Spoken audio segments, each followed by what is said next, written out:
It's time now for the World Cup Roundup, and I'm joined by France 24's Emily Boyle and sports journalist Francis Collings. Nice to have you both on the set. Emily, the game that no one wants to play in kicks off this evening as France face England for a third-place finish. Yeah, no one really wants to play this spot for bronze, as they say. That all kicks off this evening in Miami at 11 p.m. Paris time. It's a hard game to stay motivated for. Both Thomas Tuchel and Didier Deschamps say that they will be going for the win, though. And it's not because there's no trophy up for grabs that there's nothing to play for. England are hoping to get their hands on their best result in around 60 years. Here's what Thomas Tuchel had to say ahead of the game. The way we have to live with this, so it's our pain, my pain, and the players' pain. We feel the most pain of all, and it is our scar that we carry now. It is a very painful defeat, and we have to live with this defeat. We play tomorrow France. We're like number 4 in the world at the moment, so we made it to the semi-final. We want to close this gap that is still there. Well, Thomas Tuchel still under the spotlight, of course, as many blame him for losing the semi-final for England by choosing to park the bus after going 1-0 up against Argentina. Tuchel has stood by his tactics, suggesting that it might not be in England's football DNA to take control of games through possession-based football. Well, I guess this is the opportunity to come back to the studio here and Francis, for your expert opinion on this. Is there any truth in that statement? Do you know, it does sound a little bit like a coach gaslighting his own players. I mean, I think Tuchel got it wrong. A lot of people do think Tuchel got it wrong. The courage he showed earlier in the tournament, he seemed to lack in that game. His reactions, his substitutions were reactive to the Argentinian substitutions, and he didn't pick a team based on possession football. He's left possession players out. Your Phil Fodens, who could have played. Your Cole Palmers, Kobbie Mainoo, who's one of the best possession footballers that you see in the English Premier League, didn't get 1 minute. We're hoping he gets a minute tonight against France. So you can't complain, well, they're not really possession players, when we see them every week in the Premier League, in the Champions League, playing a lot of very good possession football. So it does seem a little bit like he doesn't want to say, I got this slightly wrong. No, and of course, Thomas Tuchel was brought in to replace Gareth Southgate to try and have a little bit more of an offensive style of football. Do you think that's been a success so far? Well, look, England got to the semi-finals. I mean, and I'm old enough to remember a time when we couldn't even get to a World Cup. The first one I saw, I think, was 1982. It's been 12 years, a bit like being Italian now, and they can't get to World Cups. So I'm not happy with the semi-final because I want England to win. And I think they do have the potential. They have the training base. They have players coming through, and they do have the technical ability. So I think he's going to learn from this. But what you can't do, which is quite an English thing because the press is very strong, the sports press, is say, well, let's throw the baby out with the bathwater. Tuchel's got to go. He's German. He shouldn't be coaching the England team. We have to stay with him. I think this team will develop. He will develop. And hopefully we will get to a more technical team as opposed to the Alamo we saw in Mexico City, or defending against Norway, or not knowing what to do against a very, very good Argentinian team. Yeah, well, there's still one game, of course, for England, and that's tonight. What can we expect from this England side? Is there going to be a lot of squad rotation? I mean, I'm trying to summon up a bit of interest in a third place game. It's all you wonder why, but yes, I think traditionally it tends to be those players who have been played with injuries won't be played. They'll be rested, of course. Everybody does still want to win and go out and maintain some sort of winning record, certainly on the French side as well. But there will be some squad players coming in, I'm pretty sure. But it is, as we say in England, after the Lord Mayor's show. It's something which, okay, we'll get through. Both teams want to win. Do we care? We'll also see if Donald Trump will be criticizing Tuchel's strategy tonight. Now, on the French side, Kylian Mbappé will be hoping to get a few in the back of the English net. Well, I don't know if he's going to have a chance. Maybe fare better than he did against Spain. He might do a little bit better. Of course, he's in this game looking to cement his claim on the Golden Boot. He's currently level with Messi on 8 goals in the tournament. But there's an even more important source of motivation for Les Bleus, because France wants to send Didier Deschamps off with a win After 14 years at the helm, France-England will be Didier Deschamps' last game as French manager.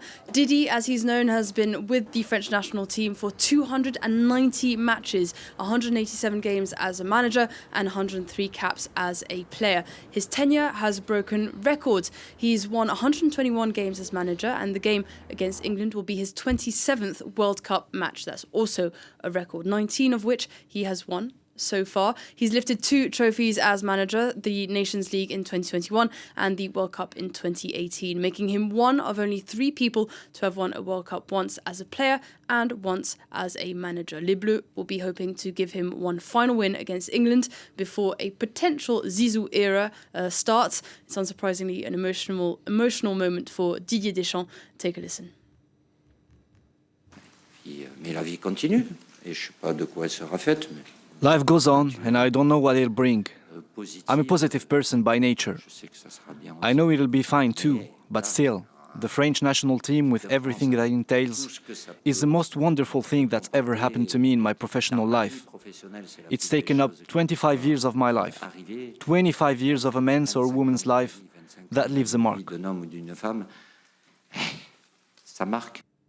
Yeah, 14 years under Deschamps for Les Bleus. Has he done enough with the squads he's had? That's the big question, I guess. Well, bear in mind he took over at a very difficult time for the French team. There was 2 years of Laurent Blanc, but this followed the World Cup in South Africa and the disaster that was. And the bus strike. The bus strike. A very good recent documentary about that. So it was a tricky time. And I think what Deschamps is, he's a pragmatic coach. He's a tournament coach. He plays according to how he thinks he can win with the players available. Yes, they're not always the most attacking, but you couldn't say he's not picked attacking players in recent years, or certainly in this World Cup. He just came up against a very organised, obdurate Spanish team. And he's also transitioned the team. If you think about, he was at the Franck Ribéry era, and then he brought in Varane and Paul Pogba in the first World Cup of 2014, who then went on to become World Cup winners 4 years later and transitioned onwards. So I think he's clever. I think he's a very intelligent coach. And, often football just comes down to the odd bounce of the ball here, the odd team that has worked you out, and I think he's done superbly. And I think history is going to regard him as one of the great international coaches. Well, his last game, the last send-off this evening. Obviously, there's a reputation for these third-place games to see a lot of players who have been on the bench get a few minutes. Are there any players in this France squad that you would have liked to see a little bit more of that you might get the opportunity to see this evening? Well, I mean, I'm a big fan of Ryan Cherki, who plays for Manchester City and came from Lyon last year. I think he's superb. He looks a bit frustrated that he's not been able to get on, but there are so many good attacking players. So perhaps we can see a bit more of him, and perhaps he can lay down a marker for the future, because you've got to bear in mind that France does produce an incredible amount of quality players. And it's almost the problem, well, who do I pick? How do I create a formation with all these attackers? There were so many good players coming through the French system. Of course, many of them play now for diaspora teams elsewhere. And that's been a facet of this World Cup, an interesting facet where players have played for the countries of their fathers, their mothers, their grandparents, etc. So France has got a great production line, and I don't think there's any concerns there. And from the game that nobody wants to play to the one that everybody wants, preparations are underway in New York for the final between Spain and Argentina. Yeah, of course, the countdown is definitely on for that game, and our France 24 teams are actually in New York already soaking up the atmosphere ahead of that fixture. Selena Sykes is in Times Square. Take a listen. Well, it's absolutely buzzing here in Times Square as the countdown is well and truly on ahead of the World Cup final between Spain and Argentina. This tourist attraction that has become a hub for fans across the world these past few weeks. It's seen a mass Viking row. It's heard football's coming home. And well, now only 2 teams are left standing, Spain and Argentina. Spanish can be heard pretty much everywhere you turn here in New York. Lots of Argentina shirts are already out and about. A few signs I've also seen about people selling or trying to buy a World Cup ticket, which is obviously the hottest ticket in town, as Leo Messi will be going up against Lamine Yamal. Will be a second trophy for the football legend, or a first one for the player who is expected to take over his mantle. Two very contrasting styles of play between Argentina, the comeback kings,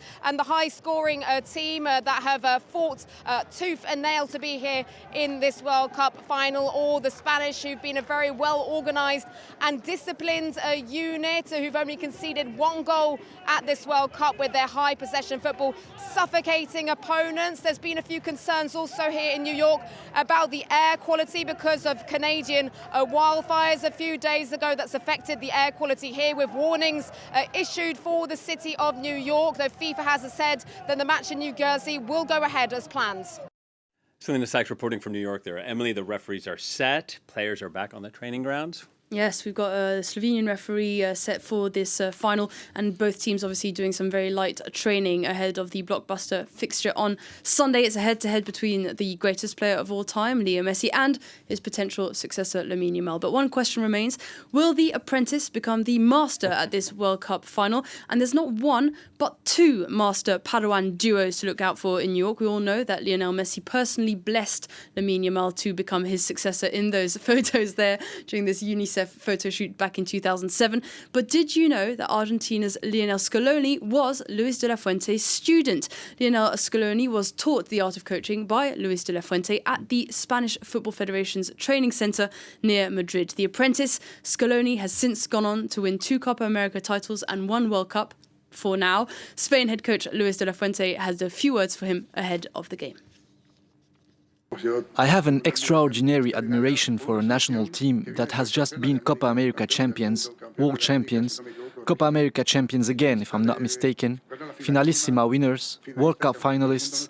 I don't think anyone has done that in history. And on top of that, they are managed by a friend of mine. It is admiration, admiration, and more admiration. It's quite an interesting story to have that relationship between the two managers. Do you see similarities in their two coaching styles? Yeah, I think it might be a model, and I think other countries are going to be looking at this. You know, you don't necessarily have to pick your big managers. Carlo Ancelotti at Brazil's not worked out in this World Cup, may work out in the future. But, you have two managers here who had relatively limited playing careers and relatively limited coaching careers when it came to major teams. I think De La Fuente has got about 11 games as a caretaker for Alaves in the Spanish second division and got fired. But what they both have is coming through the whole footballing structure in their countries. De La Fuente has managed the under-19 team, the under-21 team, the under-23 Olympic team in Tokyo. The players, the core of the team we're seeing tonight, he has coached all the way through. It's the same with Scaloni as well. He's known these players coming up through the ranks, and I think that is creating quite a bit of interest. Do you need your big Thomas Tuchels, your Ancelottis, your Mourinhos, your Guardiolas, when you could get someone who is sitting coaching one of your reserve teams down the road? And of course, coaching some huge names. We have to touch on Messi, of course. Could Messi, or has Messi, settled the great GOAT debate? It depends who you talk to. I mean, I personally think he is, given his longevity, the fact that he's equaled Diego Maradona in winning a World Cup. Pelé had 3 World Cups, of course, but he's 39. It is quite remarkable. I think he's actually got faster. I was reading a stat a couple of weeks ago that over 20-yard sprints, he's speeded up in the last 4 years. Wow. And he's certainly as influential if you let him play. If you give him space, as England did on the right-hand side, I don't think that's going to happen with Spain. No, hopefully not. Well, we'll have all of that action to look forward to, of course, with the first third-place final this evening and then the final tomorrow, of course. But before we leave, we have to give a thought for journalist Christophe Glaise, who remains detained in Algeria. He was given a 7-year sentence for what was said to be glorifying terrorism. His lawyers are hoping that a presidential pardon may happen. He was working on a report on the country's most decorated football club, Jeunesse Sportive de Kabylie, when he was arrested over 2 years ago. Emily Francis, thank you so much. That's it for the World Cup roundup. I guess we'll have a look at how things go this evening and then have a preview of what's to come tomorrow. That's it for now. Stay tuned to France 24.